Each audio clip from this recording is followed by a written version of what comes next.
السلام علیکم، کیسے ہیں آپ سب لوگ؟ امید ہے آپ سب لوگ خیریت سے ہوں گے۔ بسم اللہ الرحمن الرحیم۔ شروع کرتی ہوں اللہ کے نام سے جو بڑا مہربان نہایت رحم کرنے والا ہے۔ سجدے میں آنکھیں بند کرنا کیسا ہے؟ نماز کے دوران سجدے میں آنکھیں بند کرنے والوں کے ساتھ کیا ہوتا ہے؟ محترم ناظرین، آج کی اس ویڈیو میں ہم آپ کی توجہ ایک اہم مسئلے کی جانب کروائیں گے کہ کیا نماز میں آنکھیں بند کرنا درست ہے یا نہیں، اور کن حالات میں آنکھیں بند کرنے کی اجازت دی گئی ہے، اور جو لوگ نماز کے دوران سجدے میں آنکھیں بند کر لیتے ہیں ان کے ساتھ کیا ہوتا ہے۔ علماء کرام نے اس حوالے سے کیا دلائل پیش کیے ہیں، ان سب سوالوں کے جواب جاننے کے لیے ویڈیو کو آخر تک ضرور دیکھیے گا۔ محترم ناظرین، دین اسلام کا دوسرا ستون نماز ہے۔ قرآن پاک میں جگہ جگہ ایمان کے بعد سب سے زیادہ ذکر نماز قائم کرنے کا آیا ہے۔ نماز بندے کو اپنے رب کے اتنے ہی قریب کر دیتی ہے کہ اتنی قربت کسی بھی دوسرے عمل کے ذریعے اور کسی بھی دوسری حالات میں حاصل نہیں ہوتی ہے۔ نماز قائم کرنے کی بدولت ہی مسلمان اللہ کی یاد، اس کے قریب، اس کا قرب، اس کی حضوری اور اس کے ہم کلامی جیسی نعمتوں سے فیض یاب ہوتا ہے۔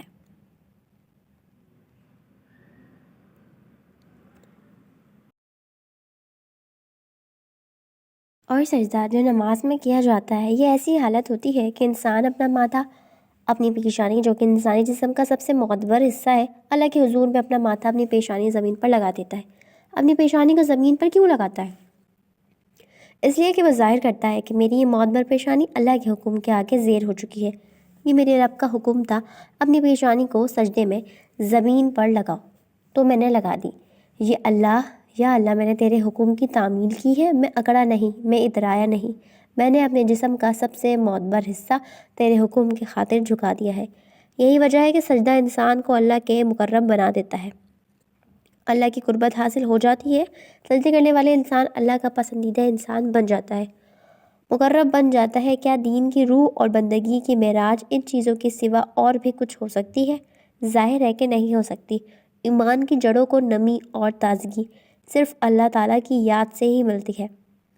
جس درخت کی جڑوں کو نمی اور تازگی نہ ملے تو سوکھنے لگتا ہے اور پھلنا پھولنا بند کر دیتا ہے۔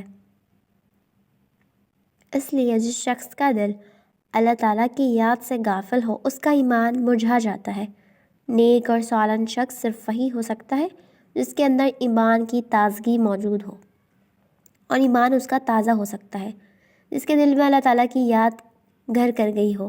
نماز کی بہت بڑی اہمیت ہے۔ مسلمان اور کافر میں فرق کرنے والی نماز ہی ہے، یعنی جو نماز پڑھتا ہے مسلمان ہے، اور جو نماز نہیں پڑھتا وہ کافر ہے۔ محترم ناظرین، سیدنا فاطمہ الزہرا رضی اللہ تعالیٰ عنہا نے کبھی بھی نماز قضا نہیں فرمائی۔ یہ ہمارے زمانے کی عورتیں کہتی ہیں کہ گھر میں کام زیادہ ہوتا ہے، تھکاوٹ ہو جاتی ہے، نماز کا ٹائم نہیں ملتا، تلاوت کا ٹائم نہیں ملتا۔ ایک مرتبہ رسول اللہ صلی اللہ علیہ وسلم اپنی بیٹی سیدنا فاطمہ الزہرا رضی اللہ تعالیٰ عنہا کے گھر تشریف لائے۔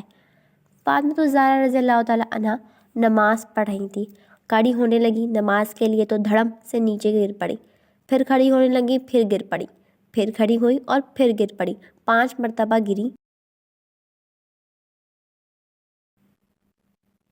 نماز کے بعد رسول اللہ صلی اللہ علیہ وسلم نے اپنی جگر گوشہ سے پوچھا، بیٹی کیا بات ہے؟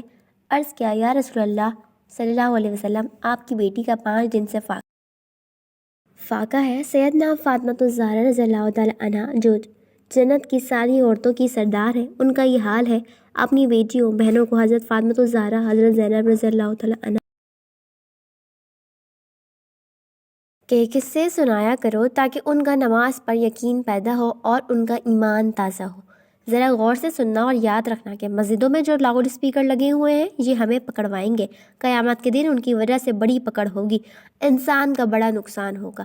جتنی زیادہ اذان سنتے ہو اور مسجد میں نہیں جاتے، اتنے ہی ڈبل گناہ ہے۔ صبح کے وقت میں ہر چیز اٹھتی ہے، چرندے پرندے، چھوٹی موٹی تمام مخلوق اللہ کا نام لیتی ہے، اور یہ مسلمان سوئے پڑے ہوتے ہیں، آدھی رات تک گانے بجانے میں مشغول رہتے ہیں۔ حدیث پاک میں آتا ہے کہ قرآن کریم میں بھی ہے کہ درختوں کے پتے بھی اللہ کا نام لیتے ہیں، پتھروں کے کنکر بھی اللہ کا نام لیتے ہیں، زمین آسمان کے درمیان میں سمندر کا قطرہ قطرہ اللہ کا نام لیتا ہے، دریا کا قطرہ قطرہ اپنے اللہ کو یاد کرتا ہے۔ اللہ کے ذکر سے اور نماز جیسے عظیم کام سے صرف انسان ہی غافل ہے۔ محترم ناظرین، ہم آپ کو نماز میں آنکھیں بند کرنے کے حوالے سے فقہ کی کیا رائے ہے وہ بھی بتائیں گے، لیکن اس سے پہلے ضروری ہے کہ رسول پاک صلی اللہ علیہ وسلم کی نماز کیسی تھی اس حوالے سے بات کی جائے، کیونکہ حدیث پاک کا مفہوم ہے کہ تم نماز ویسے ہی ادا کرو جیسے تم نے مجھے ادا کرتے ہوئے دیکھا ہے۔ تو ناظرین، اس لیے ضروری ہے رسول پاک صلی اللہ علیہ وسلم کی نماز کی حالت کے بارے میں جاننا چاہیے کہ اللہ کے نبی نماز کس طرح ادا کرتے تھے۔ اللہ تعالیٰ کے محبوب بندوں میں انبیاء کرام علیہ السلام، صحابہ کرام رضوان اللہ اجمعین اور اولیاء کرام رحمۃ اللہ علیہ، اللہ تعالیٰ نے انہیں اپنی رحمت خاص سے نوازا اور انہیں مقام عبادیت سے سرفراز کیا۔ ان محبوب ہستیوں کی نماز میں بے پناہ محبت اور خشوع و خضوع تھی۔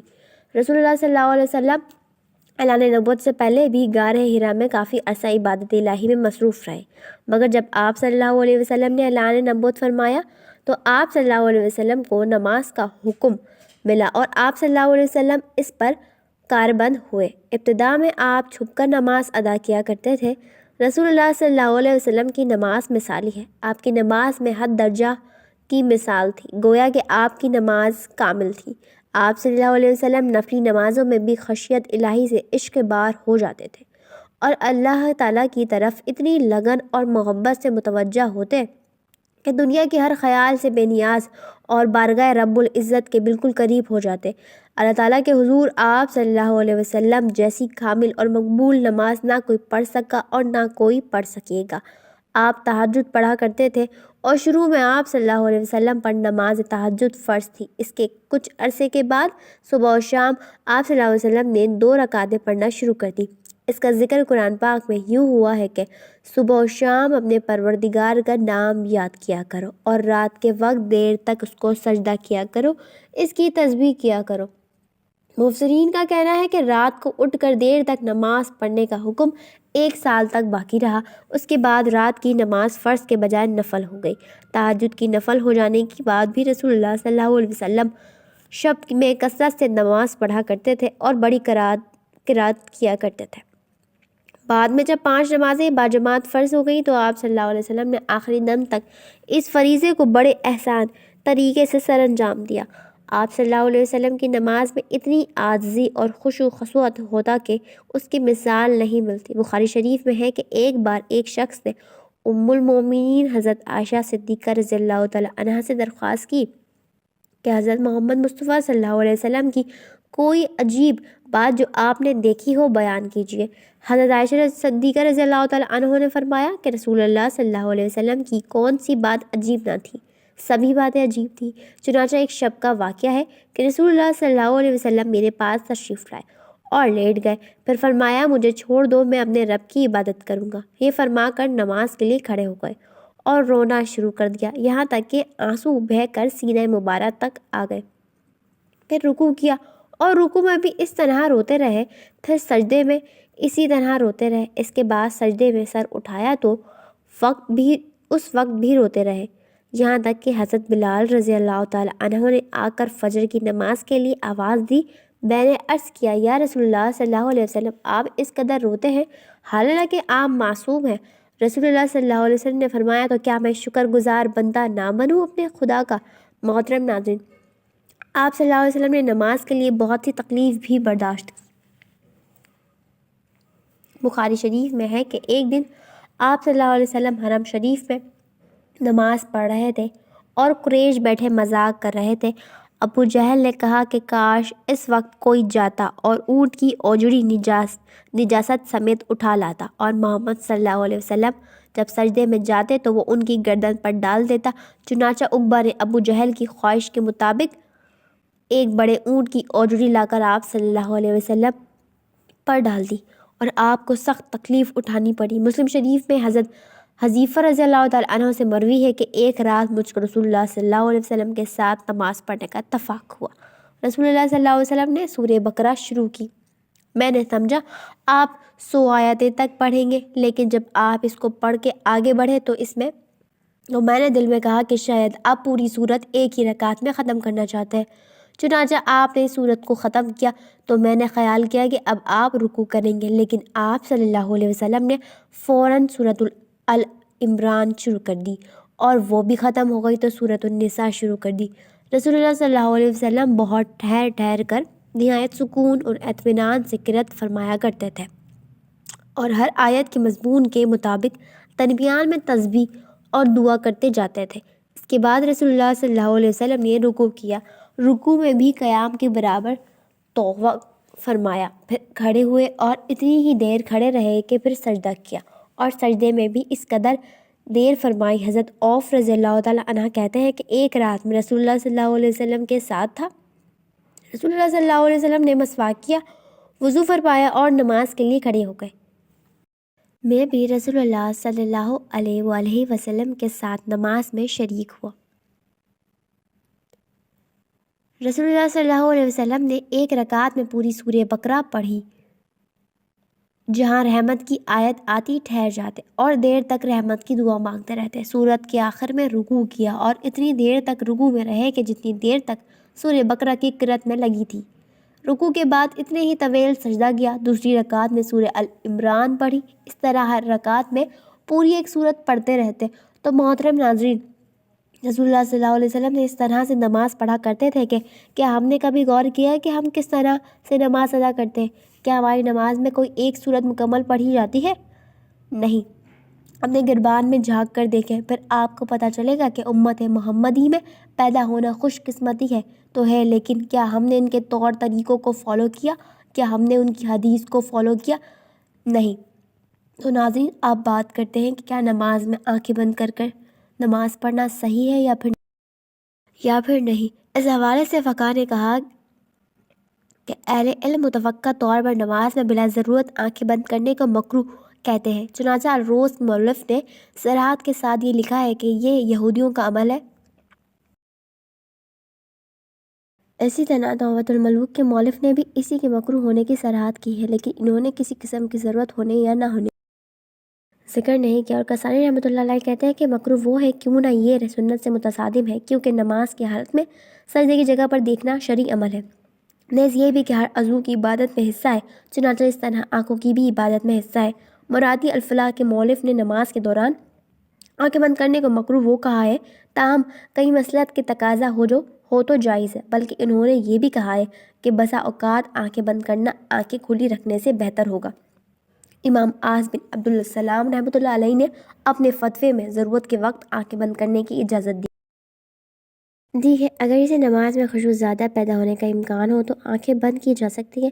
جبکہ ابن قیم رحمۃ اللہ علیہ نے زاد المیعاد میں صراحت کے ساتھ لکھا ہے کہ اگر آنکھیں کھول کر رکھنا ضروری ہے اور اگر آنکھیں بند کر کے رکھنے سے زیادہ خشوع پیدا ہوگا، مثلا کوئی ایسے نقش و نگاری یا کوئی چیز موجود ہے جس سے خشوع میں خلل پیدا ہوتا ہے، تو پھر قطعی طور پر مکروہ وہ نہیں ہے، بلکہ ایسی صورت میں آنکھیں بند کرنے کو مستحب کہنا مقاصد شریعت سے مکروہ کہنے کی نسبت قریب تر ہے۔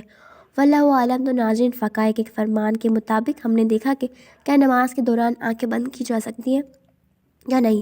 بہرحال بہتر تو یہ ہے کہ آنکھیں کھول کر نماز پڑھی جائے، کیونکہ نماز پڑھنے کے دوران سجدے کی جگہ پر دیکھنا ضروری ہے۔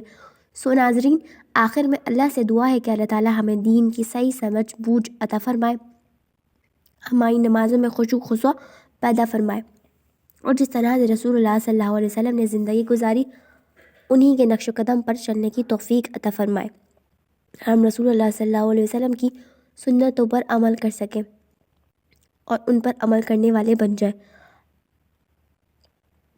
ہمارا جینا مرنا رسول اللہ صلی اللہ علیہ وسلم کی اتباع میں گزرے، ہمیں دین پر چلنے کی توفیق عطا فرمائے۔ ملتے ہیں نیکسٹ ویڈیو میں، جب تک اپنا بہت خیال رکھیے گا، دعاؤں میں یاد رکھیے گا۔ اللہ ہم سب کا خاتمہ ایمان پر کرے، آمین۔ اللہ حافظ۔